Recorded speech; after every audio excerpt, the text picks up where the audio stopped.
Imagine waking up tomorrow morning feeling like yourself again. No anxiety, no second guessing, and no rewriting your memories just to keep the peace. Now, honestly, is that how you feel today? If not, you might be living in a prison with no walls, no guards, and no locks. It's built entirely from psychology, and the person who built it is likely someone you trust. Today, we're breaking the door down. When we think of a manipulator, we picture a villain. The reality? They're usually the person who makes you feel safest. They listen, they praise you, and they remember the small things.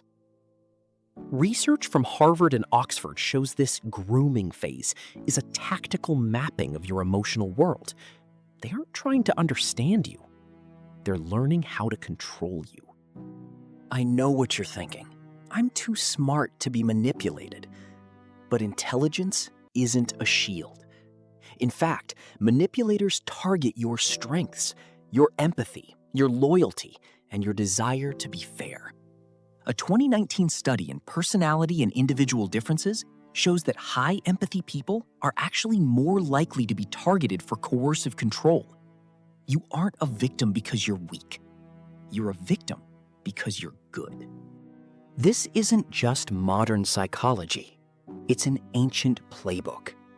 We see it in the story of Adam and Hawa. The manipulator didn't use force. He used the camouflage of sincere advice to plant a seed of doubt. As the Quran notes in Surah Al-Araf, he presented himself as a guide. That blueprint hasn't changed in thousands of years. It's just been updated with smartphones and social media. Manipulation works because your brain is wired to cooperate. It's a survival feature, not a bug. But manipulators weaponize it. They become your source of comfort, then introduce subtle corrections to your reality. Over time, you stop trusting your memory and start consulting theirs. Psychologists call this gaslighting, a systematic corruption of your own perception. Here's the hardest part. Manipulation disguises itself as love. But healthy love gives you freedom. Manipulation needs you to be available. It uses the love bombing cycle, bursts of affection followed by cold withdrawal, to keep you hooked and working harder to fix the relationship. The inconsistency isn't a mistake. It is the method. This is why the cycle of idealization and devaluation is so effective. Periods of warmth and affection, what psychologists call love bombing, keep your hope alive. They remind you of the person you first fell for. Then, devaluation arrives. Criticism, withdrawal, cold silences, unexplained anger. Your nervous system, already wired to associate them with safety, goes into a kind of withdrawal. You work harder to get back to that good version. You apologize, you accommodate, you make yourself smaller. And in doing so, without realizing it, you hand them more control. The cycle itself is the mechanism.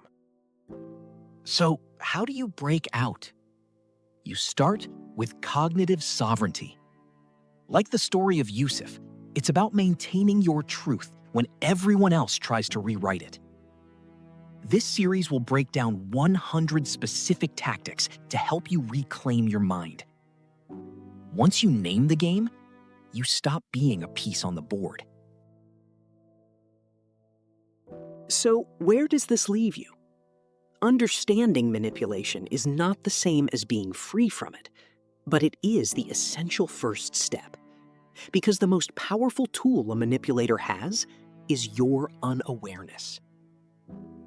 The moment you begin to see the pattern, the architecture begins to lose its grip.